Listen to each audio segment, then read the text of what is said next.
Hello बच्चों, मैं Renu Singh RNS एक बार फिर से आपके सामने उपस्थित हूँ और आज हम लोग इकोलॉजी का लास्ट चैप्टर पढ़ेंगे, बायोडाइवर्सिटी एंड कंजर्वेशन, जिसे हम लोग यहाँ पर जो है जैव विविधता और संरक्षण भी कहते हैं। बच्चों एक चीज़ और, इसके पहले मैंने एनवायरमेंटल इश्यूज़ के जो लेक्चर यहाँ पे आपको दिए हुए हैं, इनको सबने बहुत अप्रिशिएट किया है। पर्सनल बहुत सारे बच्चों ने मैसेज किया है कि नहीं हम लोग इससे सेटिस्फाई हैं। जिन बच्चों को साथ में नोट्स की बनाने की प्रॉब्लम हो, बेटा आप उसको वहीं पे पॉज करिए और उसको थोड़ा सा जूम कर लीजिए। एक दो बच्चों की प्रॉब्लम ये रही है, तो इसको थोड़ा सा जूम करके और पॉज करके आप देख सकते हैं।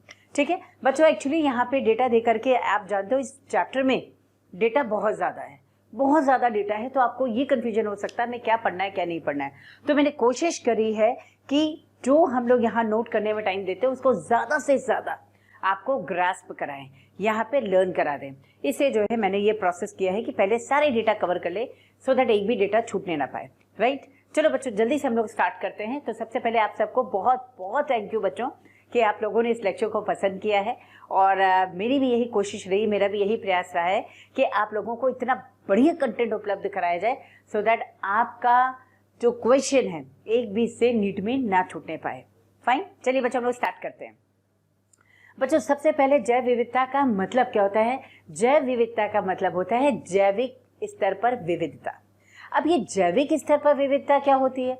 बच्चों जैविक स्तर पर विविधता का मतलब होता है कि कितने भिन्न प्रकार के जीव हैं यार इस दुनिया में। बहुत सरल भाषा में मैं बताने की कोशिश करती हूँ आपको कि कितने भिन्न प्रकार के जीव हैं इस दुनिया में।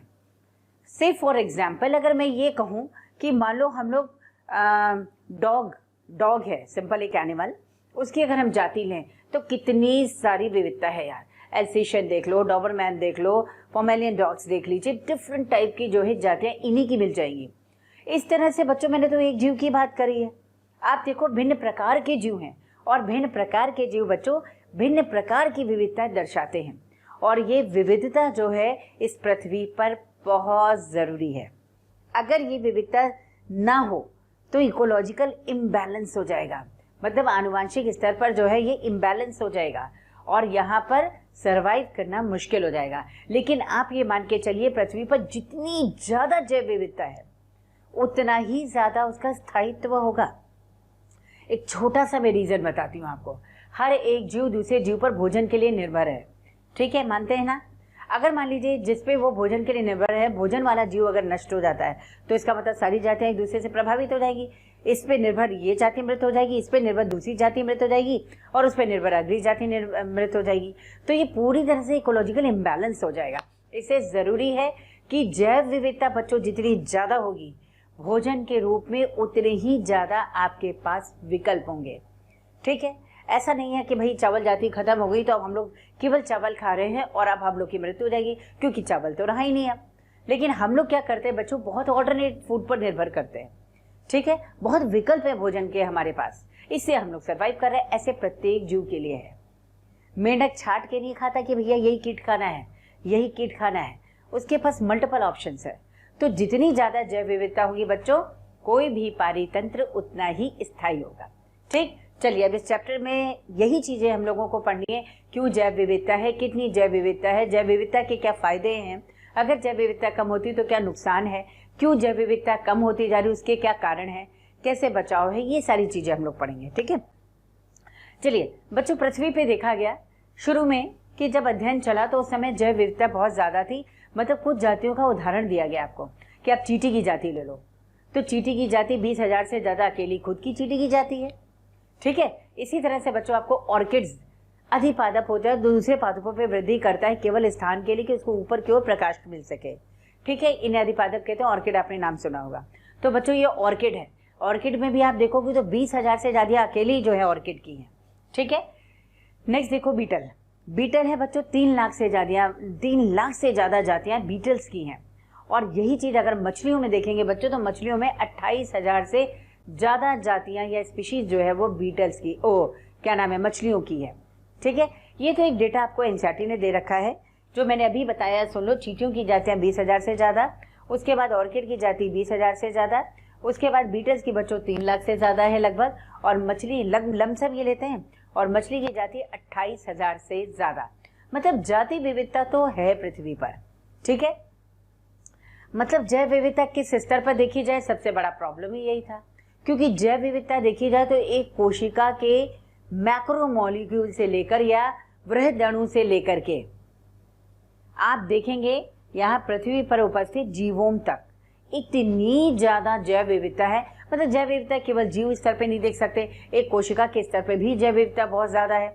मतलब मैक्रोमोलिक्यूल कहते हो ना आप लोग, मैक्रोमोलिक्यूल बच्चों, या जिसे जैव अणु कहते हैं, वहाँ बहुत ज़्यादा विविधता, और वहाँ से लेकर एक बड़ा जो जीवोम आपने पढ़ा है पहले चैप्टर में, वहाँ तक जैव विविधता देखी गई। तो अगर यहाँ पे हम लोग देखें कि एक सोशियो बायोलॉजिस्ट है एडवर्ड विल्सन, नाम आपको याद रखना है एडवर्ड विल्सन। तो एडवर्ड विल्सन ने बायोडाइवर्सिटी केवल शब्द ही नहीं दिया, इसको परिभाषित भी किया विभिन्न स्तरों पर। अब विभिन्न स्तर का मतलब क्या है? विभिन्न स्तर का मतलब है बच्चों कि भिन्न स्तरों पर इसको उन्होंने परिभाषित किया। कैसे परिभाषित किया? आप देख सकते हो आनुवांशिक स्तर पर परिभाषित किया, आपने यहाँ देख सकते हो जाति विविधता के स्तर पर, या यहाँ आप देख सकते हैं इकोलॉजिकल डाइवर्सिटी या पारिस्थितिक विविधता आप देख सकते हैं। इतने स्तरों पर इन्होंने इसको परिभाषित भी किया। मतलब एडवर्ड विल्सन ने शब्द भी दिया बायोडाइवर्सिटी और इसको विभिन्न स्तरों पर परिभाषित किया। चलिए पहला स्तर देखते हैं, आनुवांशिक स्तर। बच्चों ये जो है जेनेटिकल डाइवर्सिटी या आनुवांशिक स्तर पर विविधता कैसे हुई? आप देखो, एक जीव है और एक जीव की दूसरे जीव से जीन के अंतरों के बेसिस पर विविधता पाई गई। आप देखो, आपके पेरेंट्स हैं, पेरेंट्स के जो बच्चे हैं उन बच्चों से अपने पेरेंट्स से ही जो है आनुवांशिक स्तर पर विभिन्नता है। फिर यही आपस में जो सिबलिंग्स हैं, भाई बहन हैं, उनकी भी जीन स्तर पर विविधता है। तो जीन स्तर पर देखा जाए बच्चों विविधता बहुत ज़्यादा होती है। जैसे सिर्फ फॉर एग्जाम्पल मैं कहूँ तो यही एक रीज़न होता है कि आनुवांशिक स्तर पर विविधता होने के का, भाई देखो आनुवांशिक स्तर पर अगर जीन चेंज हुए तो लक्षण भी तो परिवर्तित हो जाएंगे। एक मान लो आम की जाति ले लें तो एक जाति में कुछ लक्षण है, दूसरी जाति में कुछ लक्षण है, तीसरी जाति में कुछ लक्षण है। तो इन्हीं लक्षणों के आधार पर इनको जैव विविधता कही गई। आप देखो आम की 1000 से ज़्यादा जातियाँ हैं बच्चों। इसके अलावा धान या चावल की बात करें तो चावल की भी जो स्ट्रेन्स हैं बच्चों, 50,000 से ज़्यादा स्ट्रेन देखे गए यहाँ है। ऐसे ही एक और एग्जाम्पल आता है बच्चों, राउवोल्फिया वोमिटोरिया।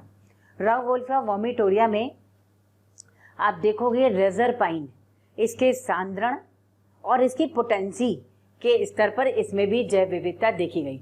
पोटेंसी का मतलब होता है पावर। जैसे मान लीजिए कि मैं बात करूं कि आपको ये दवा लेनी है, कितने पोटेंसी की लेनी है? 200 mg की लेनी है, किसी को 400 mg की लेनी होती है ना। तो ये पोटेंसी है, पावर है। तो बच्चों पोटेंसी और सांद्रता के बेस पर आधारित है विविधता। किसमें? Rauwolfia vomitoria. इसमें रेजरपाइन का क्या सांद्रण है, रेजरपाइन की क्या पोटेंसी है, उसके बेसिस पे इसमें विविधता देखी गई। बच्चों यहाँ आपसे आम का उदाहरण और चावल का उदाहरण पूछा गया, कितनी जातियाँ पाई गई। यहाँ आपको स्ट्रेन्स लिखना है और यहाँ आपको लिखना है किस्में, कितनी किस्में हैं आम की। तो आम की 1000 से ज़्यादा किस्में और धान की जो है वो 50,000 से ज़्यादा स्ट्रेन्स हैं। ठीक, ये आपसे पूछा जा चुका है, इसलिए आपको इसमें लिखना है। एन से यहाँ नीट डाल दीजिएगा, आम के लिए और चावल के लिए नीट डाल दीजिए फटाफट।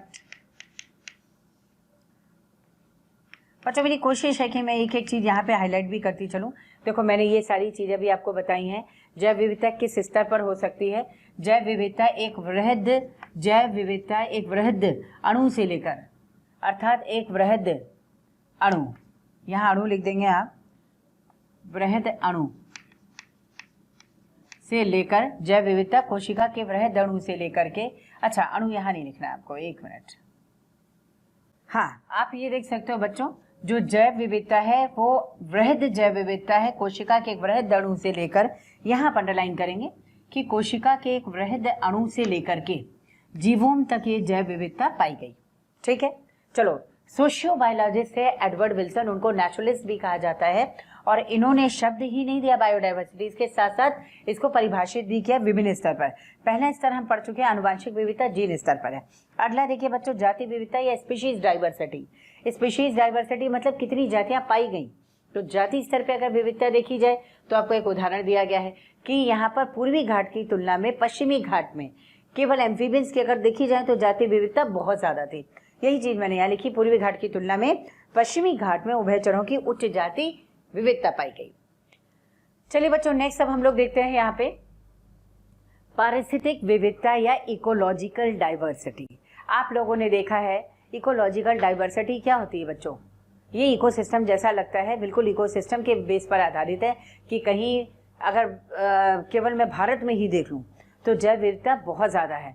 कहीं पे जो है जल स्तर बहुत ज़्यादा है, कहीं पर एकदम शुष्क मरुस्थल है, कहीं पे घाटियाँ हैं तो कहीं ऊंचे पहाड़ हैं, कहीं पर एस्चुरीज हैं जिसे वेला संगम कहते हैं, और कहीं पर जो है आप देखोगे तो कोरल रीफ्स या मूंगे की चट्टानें दिखती हैं, ठीक है।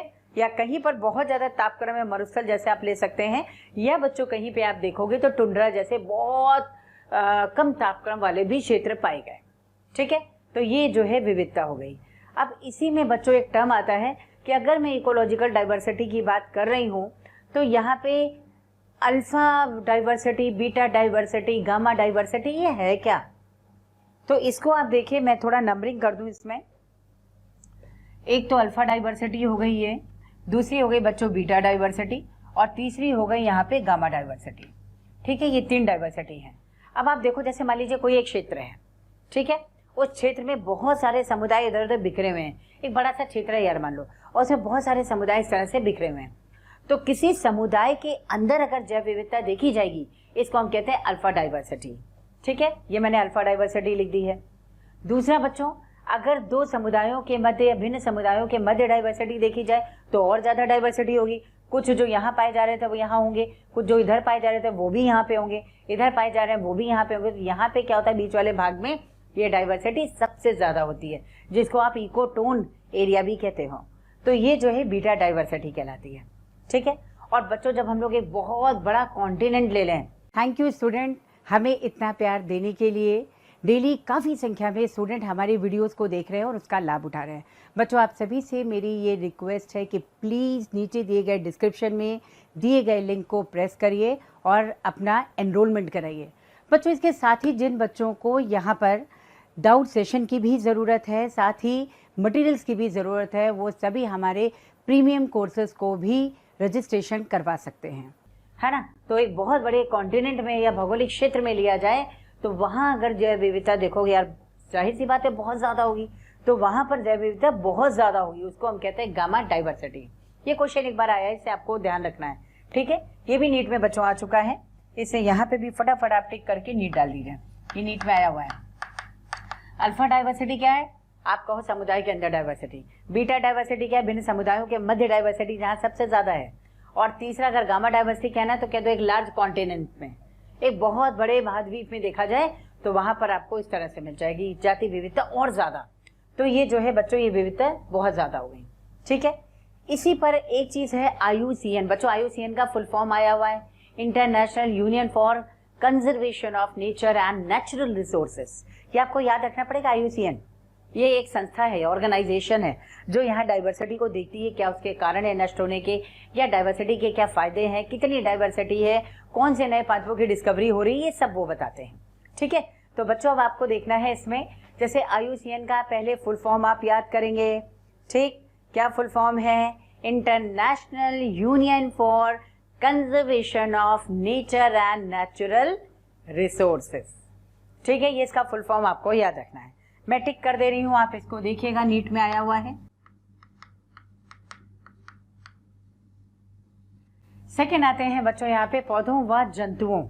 पौधों और जंतुओं के मध्य अगर जाति विविधता देखी गई है तो IUCN ने ये देखा है कि पौधे और जंतुओं की जैव विविधता 1.5 मिलियन से ज़्यादा है। ये तो IUCN ने बताया था, लेकिन रॉबर्ट में थे, इन्होंने देखा तो इन्होंने बताया कि भाई ये जैव विविधता 7 मिलियन से कहीं ज़्यादा है। ये जैव विविधता 7 मिलियन से कहीं ज़्यादा है, उसमें भी जंतुओं की विविधता और उसमें भी इंसेक्ट्स आप देख लो तो जंतुओं की विविधता, जैव विविधता कितनी है? 70% है। लेकिन यहाँ पौधों को मिला दो सारे, चाहे शैवाल हो, ब्रायोफाइट हो, टेरिडोफाइट हो, जिम्नोस्पर्म हो, एंजियोस्पर्म हो, और इसके साथ साथ कवक को भी ले लो, तो इनकी जैव विविधता बच्चों 22% से ज़्यादा नहीं थी। लेकिन अगर एनिमल की जैव विविधता देखी जाए तो वो 70% के लगभग थी, और इनकी 22% से ज़्यादा नहीं, मतलब कह सकते हो लगभग 22% तक थी। इसका मतलब जंतुओं की जैव विविधता पादपों की जैव विविधता से कहीं ज़्यादा थी, ठीक है। बच्चों, इसमें भी देखिएगा आप, जैसे एक आपको डेटा दिया गया है, मछली है, फिर एम्फीबियंस हैं, मैमल्स हैं और रेप्टाइल्स हैं जिसे सरीसृप कहते हो। इन सब को मिला दोगे तो इन सब से, यानी कवक की बात मैं नहीं करूँगी, अगर आप कवक की जैव विविधता देखेंगे ना तो बच्चों कवक की जैव विविधता जो है वो मछली हो गई, एम्फीबियंस हो गए, सरीसृप हो गए, इसके अलावा जो है स्तनधारी हो गए, इन सब से कहीं ज़्यादा जैव विविधता इनकी देखी गई, कवकों की। तो मैंने लिखा है मछली, एम्फीबियन, सरीसृप, स्तनधारियों से ज़्यादा जैव विविधता कवकों की है। ये क्वेश्चन बेटा आया हुआ है, इसको आपको टिक करना है। जल्दी से टिक करो, नीट डाल दो। ये वाला पॉइंट टिक कर दीजिए और यहाँ डाल दीजिए नीट। ठीक है, तो बच्चों आपसे पूछा गया कवक की जैव विविधता बहुत ज़्यादा है, एंजियोस्पर्म से तुलना नहीं की गई, लेकिन आप ये देख लो ना जैव विविधता किससे ज़्यादा है। भाई जैव विविधता जो है मछली हो गई, फिश, ठीक है, इसके अलावा जो है एम्फीबियन यानी उभयचर हो गए, फिर रेप्टाइल्स हो गए जिन्हें आप सरीसृप कहते हो, और मैमल्स स्तनधारी, इन सब को मिला दो एक साथ, उससे भी ज़्यादा जैव विविधता कवकों की है। बच्चों ये नीट में आ चुका है, इसको नीट टिक करिए आप। ठीक है, और एक इम्पॉर्टेंट वाला जो पॉइंट है, रॉबर्ट मे ने कितना बताया था कि वैश्विक जैव विविधता कितनी है, तो इसको भी आप देख लेंगे। जैव विविधता वैश्विक रूप से कितनी है तो आपको बताना है 7 मिलियन से ज़्यादा। चलिए अब देखते हैं बच्चों, 3 को कंपेयर किया गया। ये 3 क्या है? ये 3 जो है अकशेरुकी, कशेरुकी और अकशेरुकी, कशेरुकी और इसके अलावा पौधे हैं, इनको लिया गया। पहले आपको पता होना चाहिए पौधों में कवक को साथ लिया जाता था, इससे ये एक साथ तभी से चल रहा है। ठीक है, चलो बच्चों बात करते हैं यहाँ पर। पहली बात तो इस वाले डायग्राम को टिक कर दो, ये आपसे पूछा गया है नीट में, ये पूरा एज इट इज स्ट्रक्चर आया हुआ है, नीट में पूछा गया है। जल्दी से टिक करिए इसको। देखो बच्चों, इसमें आपको अकशेरुकी जंतुओं की तुलना की गई। अकशेरुकी जंतु, भाई जंतुओं में देखा जाए तो जंतुओं के अभी मैंने बताया ना कि जंतु जो है 70% है लगभग, जितने भी अभी तक खोजी गई जातियां हैं, और 70% में भी कीट अकेले ही 70% है। तो ये अकशेरुकी, कशेरुकी और पौधों को अलग अलग बताया गया है। ठीक है, अब देखो अकशेरुकी जाति की बात करें, सबसे ज़्यादा 70% क्या है बच्चों? कीट है। उसके बाद आपको अन्य जंतु नजर आएंगे, उसके बाद आपको मोलस्का नजर आएगा, और सबसे कम बच्चों यहाँ जो होगा क्रस्टेशिया, छोटे छोटे कीट आते हैं ना, क्रस्टेशिया, तो ये क्रस्टेशिया वर्ग है। ये आपको याद रखना है, किसकी क्या पोजीशन है बच्चों, ये भी याद रखनी है। सबसे ज़्यादा अकेला 70% तक कीट है, ये आ चुका है। उसके बाद आप देखो अदर अन्य एनिमल या जंतु आ गए, उसके बाद मोलस्का आ गया, और फिर बीच में आप बना दोगे किसको? क्रस्टेशियन को। ठीक है, तो कीट अकेला 70% है बच्चों, ये भी आया हुआ है नीट में। चलिए अगला देखते हैं, सरीसृप की उसकी बात करूं मैं, यह अकशेरुकी है इनवर्टिब्रेट्स, और वर्टिब्रेट्स या कशेरुकियों की बच्चों बात करें तो आपको लिखना है, इसको याद करना है, FB रैम। F से हो गया फिश, B से हो गया बर्ड्स, R से रेप्टाइल्स, ये है, फिर एम्फीबियंस और फिर मैमल्स। FB रैम याद रखना। FB फेसबुक सब लोग जानते हो, रैम मेमोरी होती है किसी डिवाइस की, तो रैम आप याद रखेंगे। FB रैम, F से फिश, B से बर्ड्स, R से रेप्टाइल्स यानी सरीसृप, और A से एम्फीबियन या उभयचर, और M से क्या हो जाएगा बच्चों? मैमल्स हो जाएंगे। इसी सीक्वेंस में याद रखना, सबसे ज़्यादा जो है वो मछलियाँ हैं, फिर बर्ड्स हैं पक्षी, फिर रेप्टाइल्स हैं जिन्हें सरीसृप कहते हैं, उससे कम बच्चों हैं यहाँ पर उभयचर, और उससे कम हो गए स्तनधारी। ठीक है, FB रैम से आपको याद रखना है।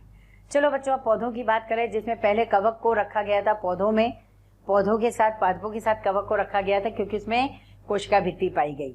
ठीक है, तो कोशिका भित्ति के स्तर आधार पर इसको रखा गया था। तो बाद में वाइटेकर थे, उन्होंने कवक को अलग करा, लेकिन ये विभाजन तब से चल रहा है और आपको ऐसे ही याद रखना है। ठीक है बेटा, एक तरफ आवृतबीजी है, एक तरफ कवक है। आवृतबीजी नो डाउट कवक से बहुत ज़्यादा है, लेकिन यहाँ आपको डिफ्रेंशिएट नहीं होगा। तो यहाँ आप देखिएगा, नहीं वैसे आपको दे दिया गया है कि कवक ज़्यादा होते हैं, क्योंकि कवक की जाति जो है विभिन्नता अगर देखी गई है, तो मैंने यहाँ आपको एक पॉइंट भी लिखाया था कि कवक में, कहीं पे मैंने लिखाया था कि कवक में जाति विविधता, यहाँ देखें मछली है, एम्फीबियन है, सरीसृप है, स्तनधारी से ज़्यादा विविधता कवकों की है, लेकिन उससे ज़्यादा बच्चों किसकी होगी? उससे ज़्यादा जो है एंजियोस्पर्म की होगी। ठीक है, तो आप देखेंगे सबसे ज़्यादा एंजियोस्पर्म होगा, हालांकि डायग्राम में पता नहीं चल रहा है, लेकिन आपको बनाना ऐसा है।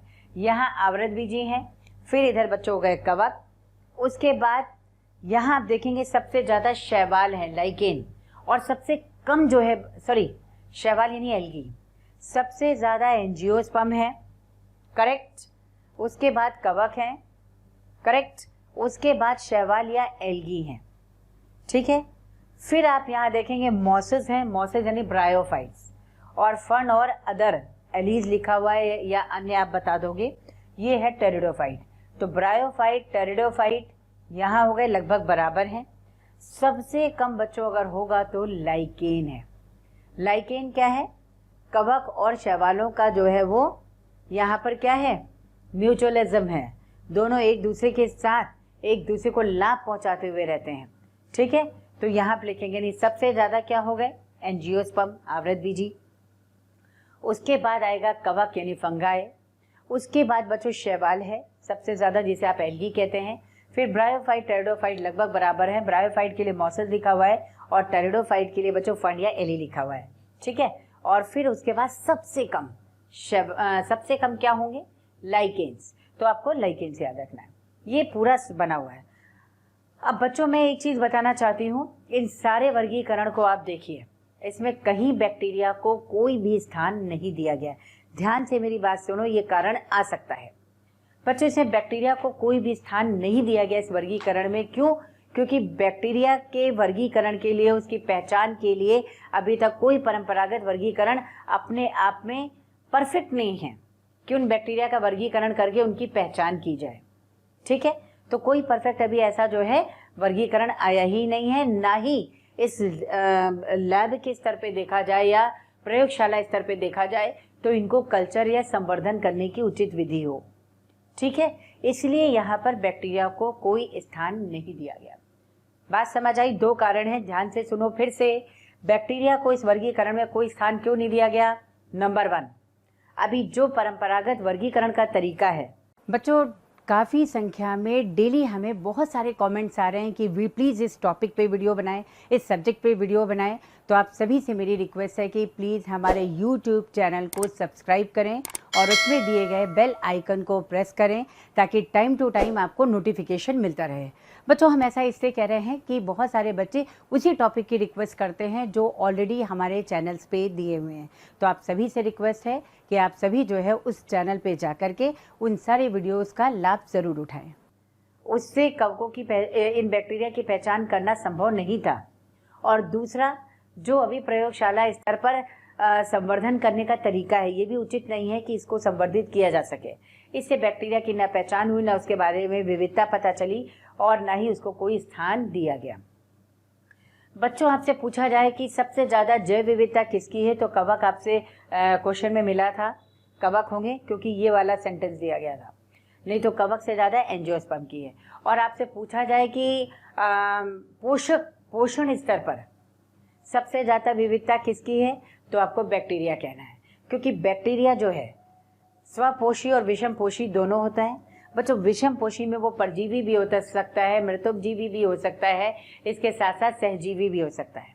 फिर स्वपोषी पे आ जाओ, स्वपोषी देखेंगे तो ये प्रकाश संश्लेषी और रसायन संश्लेषी दोनों होते हैं। यानी इतनी ज़्यादा पोषण स्तर पर विविधता केवल बैक्टीरिया में है। तो जब पोषण स्तर पर विविधता पूछी जाए आपको बैक्टीरिया कहना है। जब आपसे नॉर्मली जो है जैव विविधता पूछी जाए जाति स्तर पर तो आपको बताना है यहाँ पर सबसे ज़्यादा, पहली बात तो जंतुओं में है ही सही, फिर एंजियोस्पर्म में है और फिर कवकों में है। और कवक में कवक की किससे ज़्यादा, तो आपको बताना है मछली है, एम्फीबियंस या उभयचर हो गए, इसके अलावा सरीसृप और स्तनधारियों से ज़्यादा है, ठीक है। चलिए बच्चों जल्दी से इसको देख लीजिए, इसके आप नोट्स बनाना चाहें फटाफट नोट्स बनाइए और नेक्स्ट फिर हम लोग देखते हैं। बच्चों जैसे भी हम लोगों ने यहाँ पे डाइवर्सिटी के बेसिस पर इनवर्टिब्रेट्स, वर्टिब्रेट्स और इसके अलावा प्लांट्स में देखा किसकी कितनी डाइवर्सिटी है। तो इसके पहले हम लोगों ने पढ़ा था किसकी कितनी डाइवर्सिटी है, लेकिन मैंने आपसे कहा था कि वहाँ पर बैक्टीरिया को कोई प्लेस नहीं दिया गया।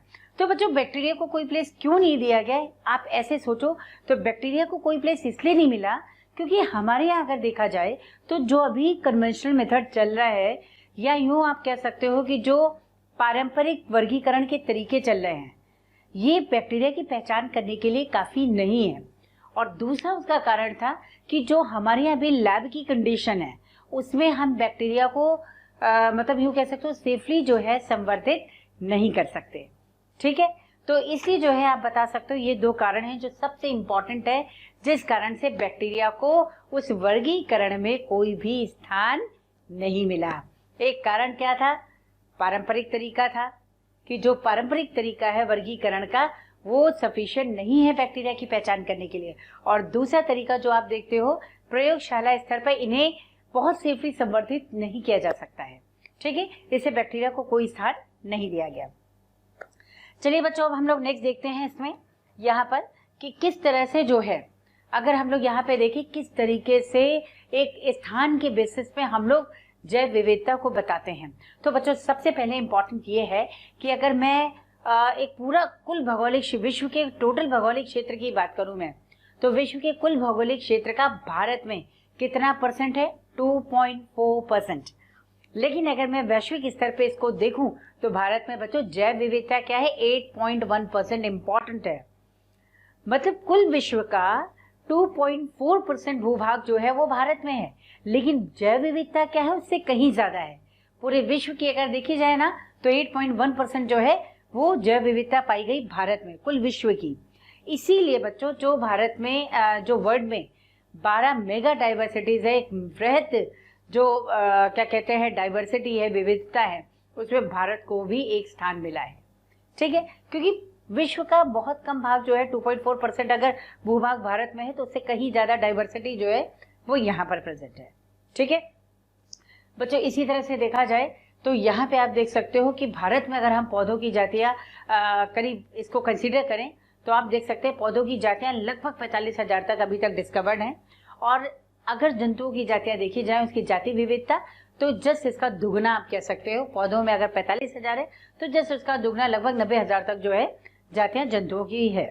तो ये विविधता है। अब बच्चों सवाल उठता है कि जैव विविधता का क्या पैटर्न है। हम लोग ये कहते हैं कि जब भूमध्य रेखा से ध्रुवों की ओर बढ़ा जाता है तो भूमध्य रेखा से ध्रुवों की ओर बढ़ने पर जैव विविधता क्या होती है बच्चों? कम होती है। जैव विविधता कम क्यों होगी? क्योंकि यहाँ पे आप देखिए कि भूमध्य रेखा पे वहाँ बहुत सफिशिएंट जो है वहाँ पे सनलाइट मिलती रहती है। ठीक है, मौसमी परिवर्तन कम होते हैं, ग्लेशियर्स नहीं बने होते हैं, इस वजह से वहाँ पर क्या है जैविक जो या यूँ कह दो कि जैव विविधता जो है वो बहुत ज़्यादा है। और जैसे जैसे ध्रुवों की ओर जाएंगे आप देखो धीरे धीरे तापक्रम परिवर्तित होता रहेगा, बराबर मौसमी परिवर्तन होते रहेंगे और आगे चल के ध्रुवों पे तो एकदम ही कंडीशन क्या हो गई? एक्सट्रीम हो गई। इससे हम लोग कहते हैं जैसे जैसे बच्चों लोग भूमध्य रेखा से ध्रुवों की ओर बढ़ेंगे जैव विविधता क्या होती है? हमेशा घटती जाएगी। ठीक है, अब इसको बताने से पहले मैं आपको यहाँ पे पहले बता दूं कि अगर मैं यहाँ बता दूं, देखो मैंने लिखा विषुवत रेखा से ध्रुवों की ओर जाति विविधता कम होती है। तो यहाँ पे मैंने लिखा है उष्ण कटिबंधीय क्षेत्रों में सबसे अधिक होगी। वहां पे आपको मैंने यहाँ एक जो है उसका 23.5, यानी अगर मैं यहाँ पे देखूँ तो लैटिट्यूडनल ग्रेडियंट जो है या जिसको हम कहते हैं अक्षांशीय प्रवणता, ये अक्षांशीय कितनी अक्षांशीय प्रवणता पर कितनी जैव विविधता होगी इसको हम लोग बताएंगे। लेकिन अक्षांशीय प्रवणता होती क्या है इसको समझो आप लोग इस डायग्राम से। बच्चों अक्षांशीय जो प्रवणता है अक्षांशीय, देखो मैंने यहाँ पे आपको बताया, एक बार आप फिर से देख लीजिए। यहाँ पर मैंने बताया क्यों बैक्टीरिया को वर्गीकरण में कोई स्थान नहीं दिया गया, ये उसके कारण दिए हुए हैं। भारत को कंपेयर किया गया विश्व से कि कितना भूभाग भारत में है और जैव विविधता कितनी है, इसीलिए 12 मेगा डाइवर्सिटीज में भारत को भी स्थान दिया गया है। Is that clear? चलो नेक्स्ट देखो, जैव विविधता का पैटर्न क्या होना चाहिए। हमने कहा भूमध्य रेखा से ध्रुवों गिर जाओगी तो जैव विविधता कम होगी और इसके लिए रिस्पॉन्सिबल लैटिट्यूडनल ग्रेडियंट या अक्षांशीय प्रवणता है। तो मैं आपको बताने जा रही हूँ इस उदाहरण को बताने से पहले कि अक्षांशीय प्रवणता होती क्या है। देखो बच्चों ये मान लो ये ग्लोब है, ठीक है, और इस ग्लोब के बाहर इमेजिनरी लाइंस होती हैं। ये ग्लोब है एक मतलब पूरा पृथ्वी है और इसके चारों तरफ एक इमेजिनरी लाइंस बना दी जाती हैं। इन्हीं को इमेजिनरी लाइंस को हम लोग इस तरह से नाम देते हैं। जो एकदम मध्य से होके जा रही है इसको कहते हैं इक्वेटर, या क्या कहेंगे इसको हिंदी में भूमध्य रेखा। तो भूमध्य रेखा पे प्रकाश बहुत ज्यादा है। यहाँ पे आप देखेंगे तो यहाँ पे जो है जाति जैविक विविधता जो है वो सबसे ज्यादा है।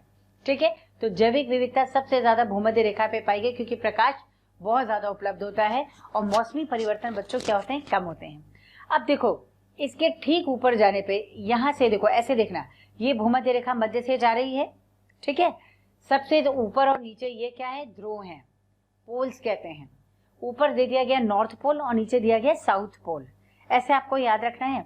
ये भूमध्य रेखा है, ये ऊपर जो है उत्तरी ध्रुव या नॉर्थ पोल है, और नीचे की तरफ ये वाला पॉइंट क्या है, ये साउथ पोल है या दक्षिणी ध्रुव है, ठीक।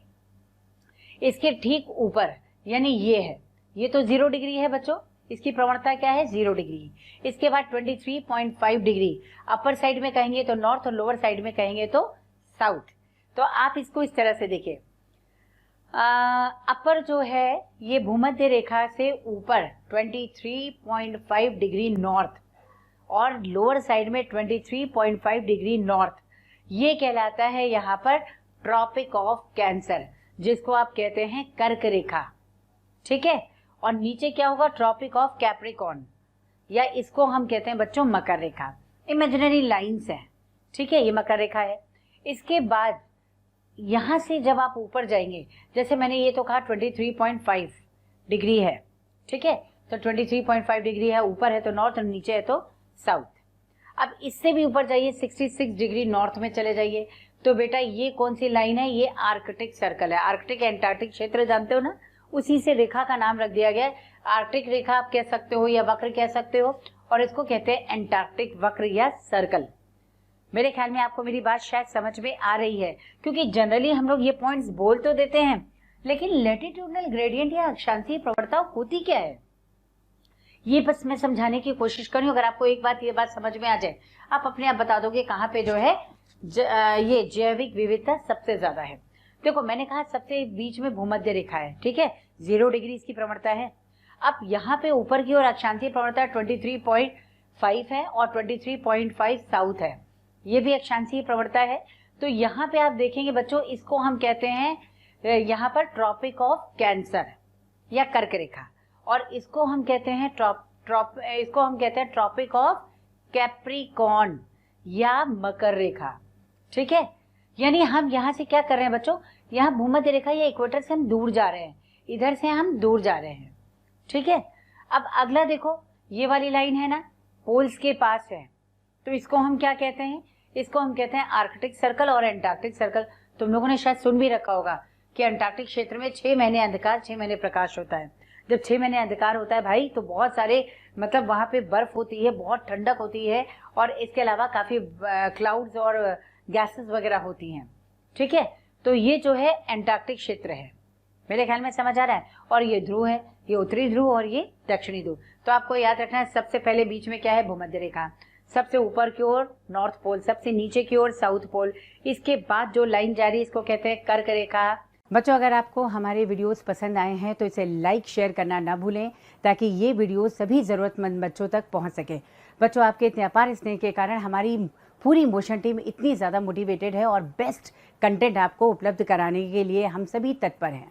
या इसको कहते हैं यहाँ पर Tropic of Cancer. 23.5 degree south में आ जाओगे तो इसको कहते हैं ट्रॉपिक ऑफ कैप्रिकॉर्न, या इसको कहते हैं मकर रेखा, ठीक।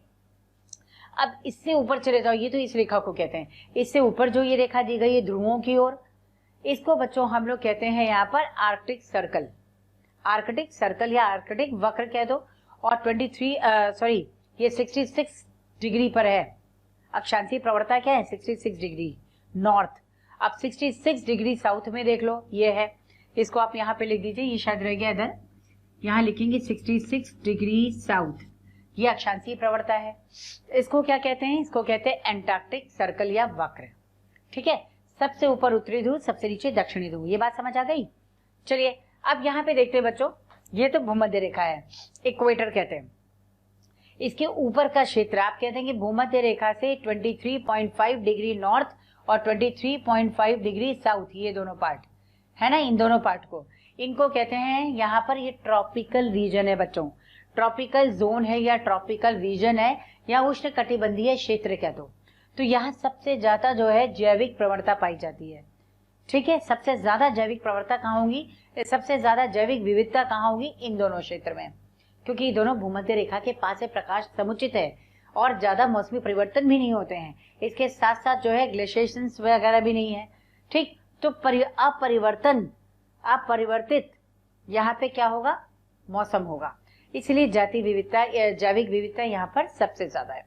चलो अगला देखते हैं बच्चों, ये टेम्परेट जोन है, ये टेम्परेट जोन है। तो आपको कहना है कि ट्रॉपिक जोन से 66 डिग्री साउथ की ओर और 66 डिग्री नॉर्थ की ओर, वहां जाओगे आपको टेम्परेट क्षेत्र मिलेगा, जिसे हम कहते हैं यहाँ पर शीतोष्ण क्षेत्र। शीतोष्ण क्षेत्र में क्या होता है, alternate high and low temperature होगा, पर्णपाती वन मिलेंगे आपको, वो इस एरिया में है। ठीक है, और सबसे ऊपर वाला, सबसे नीचे वाला, उत्तरी ध्रुव की ओर और दक्षिणी ध्रुव की ओर, इसको कहते हैं फ्रिजिड जोन। तो ये फ्रिजिड जोन है बच्चों, जहां पर जो है सबसे ऐसे पौधे पाए जाएंगे जो बहुत छोटे छोटे होंगे, कोनिकल होंगे, साल भर बर्फ गिरती रहती है, तापक्रम इतना कम हो जाता है कि आप कह सकते हो -30 से -40 डिग्री सेंटीग्रेड टेम्परेचर हो सकता है। ठीक है, ये वो क्षेत्र है। अब मैंने यहाँ पे उदाहरण क्या देने के लिए इसको समझाया, इधर देखो आप, देखो बच्चों, यहाँ आपको दिया गया लैटिट्यूडनल ग्रेडियंट या अक्षांशीय प्रवणता। ठीक है, अब ये अक्षांशीय प्रवणता मैं इधर से बताती हूँ, यहाँ देखिए ये अक्षांशीय प्रवणता है। अक्षांशीय प्रवणता में क्या बताया जा रहा है, जैव विविधता का पैटर्न क्या है। तो यहाँ पे आपको दिया गया है कि जैसे जैसे आप इक्वेटर से पोल्स की तरफ जाएंगे, जैविक विविधता क्या होगी बच्चों, कम होगी। इसमें कुछ उदाहरण भी आपको ऐसे दे दिए गए, जैसे ये देखो, यहाँ पे अगर मैं इसमें देखूं तो ये तो यही तो है ना इक्वेटर। अब इक्वेटर से जैसे आप इधर जाएंगे जैविक विविधता कम होती जा रही है। उदाहरण आपको दिया गया है यहाँ पर, आप इसको देखते चलिए। जैसे विषुवत रेखा से अगर कोलंबिया, मतलब विषुवत रेखा से मैं ऊपर जाऊं तो कोलंबिया पड़ता है पास में। कोलंबिया में बच्चों पक्षियों की जातियां देखी गई, 1400 जातियां पाई गई। ठीक है, थोड़ा सा और दूर चलते हैं, 41 डिग्री पे, ये कितना है 23.5, 41 डिग्री करीब यहाँ पड़ेगा। ठीक, न्यूयॉर्क में है। तो न्यूयॉर्क में आप देखोगे तो वहां पे इन्हीं पक्षियों की जातियां केवल 105 रह गई, जो मैंने यहाँ कहीं लिख रखा होगा ये है। तो 41 डिग्री नॉर्थ में यहाँ कहीं होगा जो, वहां पक्षियों की जातियां जो कि 1400 जातियां थी, उसके बाद कितनी रह गई न्यूयॉर्क में, ये न्यूयॉर्क में केवल जो है 105 जातियां रह गई हैं। और दूर चले जाओ, 71 डिग्री, तो 66 डिग्री नॉर्थ है, आप 71 डिग्री यहाँ कहीं पहुंच जाओ तो वहां पे ये पक्षियों की जातियां बच्चों और कम हो जाती है, और ये जातियां घट करके कितनी रह जाएंगी, केवल 56, पक्षियों की 56 जातियां। तो आप देखो ना, जैविक विविधता कमी तो हो रही है। मैंने इसके पास में बताया था, किसको बताया था, जैसे मैंने सबसे पास में बेटा यहाँ पे इसके भूमध्य रेखा या इक्वेटर के पास बताया था ना। ठीक है, तो यहाँ पे आप देखोगे तो यहाँ करीब आपको इसके जस्ट भूमध्य रेखा के पास की बात करें हम लोग, तो यहाँ पे आप देखिएगा कोलंबिया, कोलंबिया में 1400 जातियां थी पक्षियों की। थोड़ा और आगे बढ़े 41 डिग्री नॉर्थ में, तो 41 डिग्री नॉर्थ पे आपको मिला न्यूयॉर्क, वहां पे जातियां घट के कितनी रह गई, 105 रह गई। फिर आगे जाइए 71 डिग्री, 71 डिग्री पे जब पहुंचे तो वहां पे पक्षियों की जातियां और कम हो गई, केवल 56 रह गई। तो ये 56 जातियां आपको इस तरह से दी हुई हैं। इसका मतलब प्रूव हो गया ना कि इक्वेटर से अगर आप पोल्स की तरफ जाएंगे तो जैविक विविधता क्या होगी, कम होगी। ठीक है, चलिए बच्चों, इसके बाद नेक्स्ट हम लोग यहाँ पे लेते हैं। तो ये आपको ध्यान रखना है कि आपने यहाँ पे जो है सबसे पहले कोलंबिया लिया, न्यूयॉर्क लिया और इसके साथ ग्रीनलैंड। ठीक, वहां पे आपने देखा तो सबसे कम 56 रह गई केवल पक्षियों की जातियां। इसका मतलब जैसे हम इक्वेटर से पोल्स की तरफ जाएंगे जैविक विविधता क्या होगी बच्चों, कम होगी। ठीक है, तो ये अक्षांशीय प्रवणता है।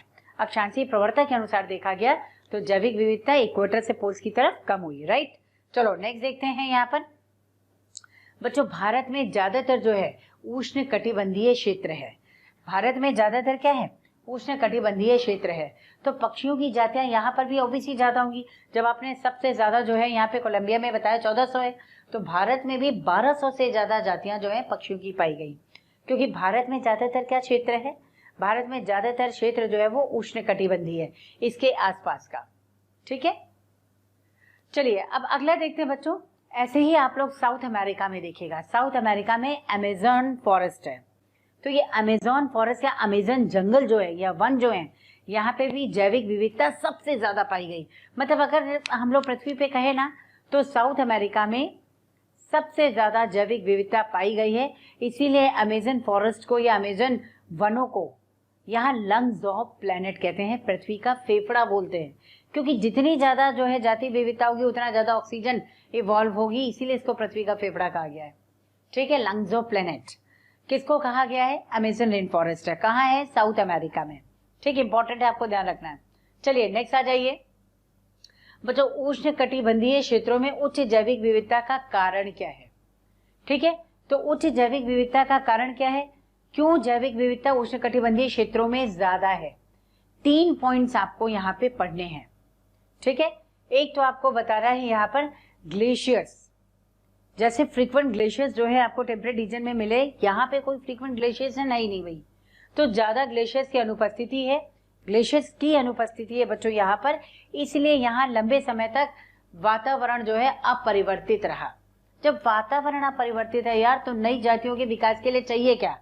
नई जातियों का विकास एक लंबे समय की मांग है, मतलब एक लंबा समय चाहिए, अपरिवर्तित समय, जहां मौसमी परिवर्तन ना हो, एक लंबा समय चाहिए, नई जाति का विकास होगा। इसको कहते हैं स्पेसिएशन, मतलब नई जाति की उत्पत्ति।